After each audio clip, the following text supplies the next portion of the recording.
ABB limited एक ऐसी company है जो ग्लोबल लेवल पर काम करती है और इसी कंपनी की एक सब्सिडरी कंपनी है जिसका नाम है एबीबी इंडिया, जो इंडियन स्टॉक मार्केट में भी लिस्टेड है।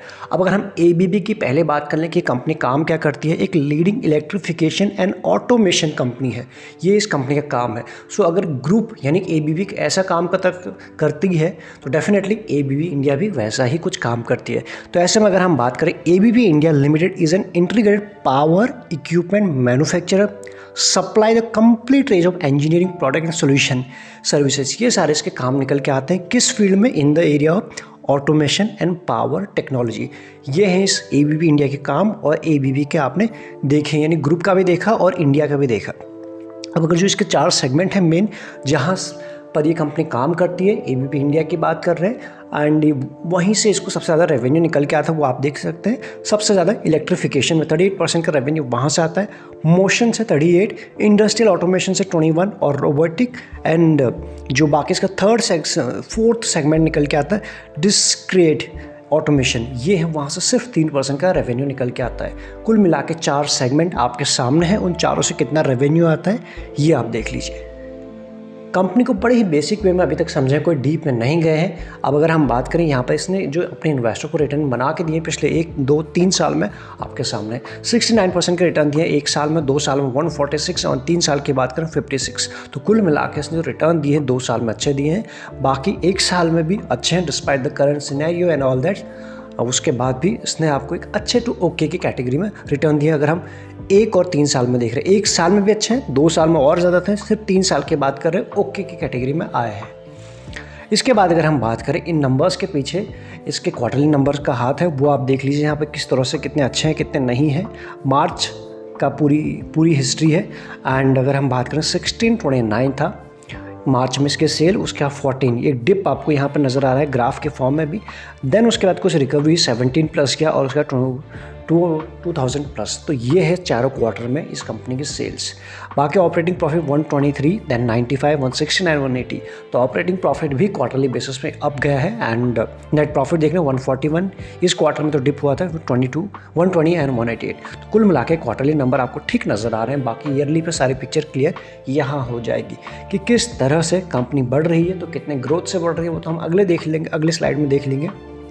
पहले 18 में देख लीजिए 6690 CR, नेक्स्ट ईयर है 7003, तो थोड़ी जंप हुई यहाँ पे भी आप देख सकते हो, थोड़ी जंप हुई। और नेक्स्ट ईयर आपको यहाँ पर डिप देखने को मिला 5000, सीधा 5 में आ गए थे, यहाँ पर भी ग्रीन वाली ग्राफ भी आपको बता रहे हैं। देन उसके बाद 6000। तो कुल मिला के ये जो था 2019 में जो इस कंपनी की सेल्स रही है, अभी भी कंपनी उस लेवल के आसपास पहुंची नहीं है, अभी भी वहाँ से डिप में ही काम कर रही है। तो कुल मिला के अगर हम ईयरली बेसिस पे देखें, इसमें जिगजैग हमको देखने को मिल रहा है। एटलीस्ट लॉन्ग टर्म में हमें एक कंसिस्टेंसी देखने को नहीं मिले सेल्स में।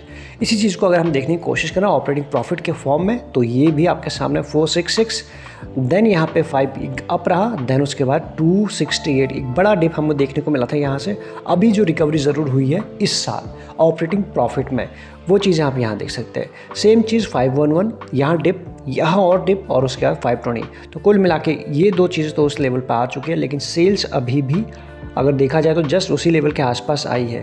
तो ये है पिछले 4 सालों को। तो इससे हमें क्या समझ में आ रहा है? इससे हमें ये तो समझ में आ रहा है कंपनी अप ट्रेंड में बनी हुई है, इसके नंबर पॉजिटिव बने हुए हैं, this is good for us. लेकिन किस कंसिस्टेंसी के साथ, जिसे हम बोलते हैं ना एक्सपोनेंशियल ग्रोथ, वो आपको थोड़ा सा कम नज़र आ रही है, और बाकी चीज़ें क्लियर यहाँ भी हो जाएंगी।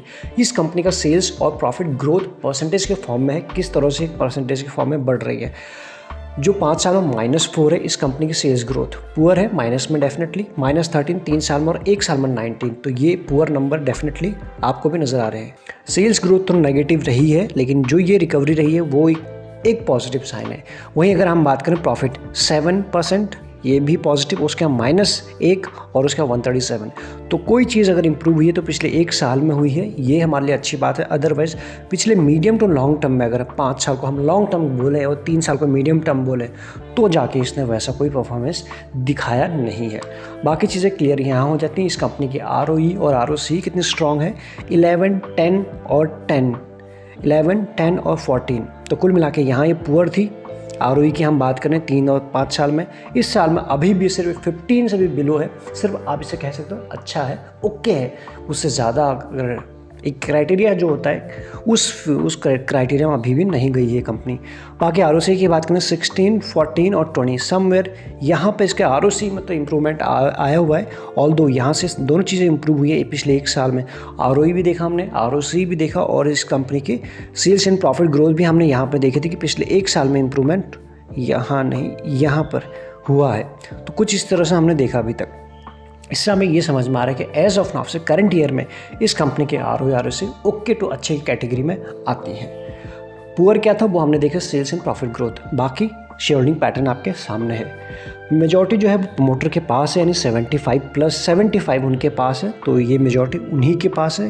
एंड एफआईएस की बात करें ज़्यादा नहीं है, 3.73 एंड उसके बाद 3.49 एंड उसका 3.7 ये देख लीजिए आप यहाँ पे। तो कुल मिलाकर बिलो 4 के आसपास है, ज़्यादा होल्डिंग एफआईएस की है नहीं। देन अगर हम बात करें पब्लिक का 14 के आसपास था जून में, और उसके बाद धीरे धीरे अभी आपको 13 के आसपास। तो पब्लिक ने भी कुछ प्रॉफिट बुकिंग, कुछ अपनी होल्डिंग को कम किया, बट मेजॉरिटी आफ्टर अगर हम प्रमोटर की बात करें इन्हीं के पास है। डीआईएस का भी कोई ज़्यादा इंटरेस्ट है नहीं, ऑल्दो बैलेंस्ड है जिसे आप कह सकते हैं। क्यों है? क्योंकि मेजॉरिटी जो होल्डिंग है वो तो प्रमोटर के पास है। तो जब मेजॉरिटी उन्हीं के पास है, मार्केट में ज़्यादा रिलीज़ हुई नहीं है, तो उस हिसाब से आप इसे बैलेंस कह सकते हैं, सभी का इन्वेस्टमेंट बना हुआ है। एंड डीआईएस की भी अगर हम यहाँ बात करें 7, 8 और 8+, तो डीआईएस हर क्वार्टर में से अपनी होल्डिंग को थोड़ा थोड़ा बढ़ा रहे हैं जब भी उन्हें मौका मिल रहा है। एंड बाकी देख लीजिए आप, जीरो प्लेजिंग है तो एक अच्छी बात है हमारे लिए। कुल मिला के अगर देखा जाए तो शेयर होल्डिंग पैटर्न मजबूत है। अगर यही चीज़ अगर होती कि एफआईएस के पास थोड़ा और ज़्यादा होती, 8, 9% होता तो और भी ज़्यादा ठीक रहता, बट एज ऑफ नाउ जो है वो भी बैलेंस्ड है। देन बात करें एफआईएस डीआईएस के बाद कुछ म्यूचुअल फंड है टॉप के जिन्होंने इन्वेस्टमेंट किया हुआ है। सबसे पहले Motilal Oswal focus 25, fund direct growth 7+ की उनकी 7.48% की होल्डिंग है, जिसे अच्छा नंबर कह सकते हैं। देन है एल&टी फोकस्ड इक्विटी, उसके बाद PGIM India mid cap opportunity fund direct growth 3 से ऊपर, और वहीं बात करें एल&टी। तो कुल मिला के आप ये देखिए जितने भी फंड हैं इन सभी ने अच्छे क्वांटिटी में इस शेयर में इन्वेस्टमेंट किया हुआ है। तो जो एक अच्छी बात है, जिस सेगमेंट में कंपनी काम करती है इस सेगमेंट के सभी प्लेयर काफ़ी अच्छा काम कर रहे हैं। प्लस गवर्नमेंट की तरफ से जब भी कमेंट्री निकल के आती है तो इस सेक्टर के लिए पॉजिटिव बात होती है, और हमने इसी न्यूज़ की वजह से इस शेयर को भागते हुए पास में देखा है। कई बार हमने पहले भी कवर किया हुआ है इसको। ऐसे में अगर हम बात करें ज़ीरो डेट है, ज़ीरो प्लेजिंग रखी है प्रमोटर ने, 2 पॉजिटिव बात है। एंड कैश रिच भी कंपनी का कैश भी है। देन अगर हम बात करें इन सबके बाद वैल्यूएशन के ऊपर, वैल्यूएशन के आपके सामने है। अगर आपके पास डीमैट अकाउंट नहीं है, डिस्क्रिप्शन में आपको लिंक्स मिल जाएंगे जिसके साथ भी आप कंफर्टेबल हैं अकाउंट ओपन करा सकते हैं। अदरवाइज लगे यूजफुल तो जॉइन बटन भी कंसिडर कर सकते हैं, चैनल के ऊपर आज ईजिली मिल जाएगा। बात करते हैं यहाँ इंडस्ट्री की पी जो चल रही है 60+ चल रही है, एंड ये स्टॉक का चल रहा है 90+। तो एज ऑफ ना थोड़ा प्रीमियम पर तो चल ही रहा है, वो आपके सामने है। वहीं अगर हम बात करें ईपीएस इसका अच्छा है, 24+ है। तो कुल मिला के, और बाकी डिविडेंड की बात करें 0.23, ज़्यादा नहीं, हल्का सा डिविडेंड आपको ज़रूर देती है 0.23 के आसपास। ऐसा नहीं कि बिल्कुल ज़ीरो करती है, और ऐसा भी नहीं कि 1% देती है। तो ऐसे में जो आखिरी ट्रेडिंग डे था उस दिन डिलीवरी उठाई गई है 44 के आसपास, जिसे आप अच्छा ही कह सकते हैं। तो हमने मैक्सिमम चीज़ें बड़े ही शॉर्ट वे में, शॉर्ट वीडियो में कवर करने की कोशिश की। इससे हमें समझ में क्या है। सबसे पहले अगर बात करें, कंपनी जिस सेक्टर में काम करती है वहाँ पे गवर्नमेंट का फोकस बना हुआ है, पॉजिटिविटी बनी हुई है, तो वो तो एक उसमें तो ग्रोथ है। दूसरी अगर हम बात करें इस कंपनी की नेगेटिव चीज़ें हैं अभी तक प्रॉफिट ग्रोथ और इसकी कंपनी की सेल्स ग्रोथ पर जो आई थी, जो हमने उस स्लाइड देखी थी, वो एक चीज़ है। और जो इनके नंबर हमने देखे थे, नंबर बढ़ रहे हैं पॉजिटिव वे में, वो उनके जो बीच का वो अगेन वही चीज़ आती है, जो ग्रोथ परसेंटेज है वो हमें छोटी छोटी देखने को मिली है। अदरवाइज इस कंपनी का आरओई आरओसी वो आपको मॉडरेट की कंडीशन में आते हुए नजर आया, एंड ईपीएस इसका 20+ है। तो कुल मिलाकर वापस इसको अगर एक वर्ड में बोल दिया तो मॉडरेट टू ओके की कैटेगरी में एज ऑफ ना आती है।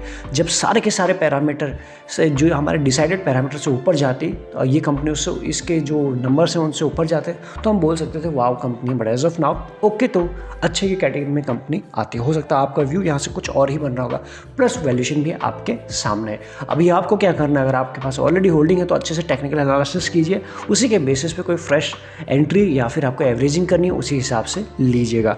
अदरवाइज हमने शॉर्ट वीडियो में शॉर्ट वे में कवर करने की मैक्सिमम चीज़ें कोशिश की है। बाकी इस वीडियो में इतना ही। कुछ छूटता है, कुछ रह गया है, कुछ सुझाव या सजेशन है, बताइएगा कमेंट के through. Thank you so much.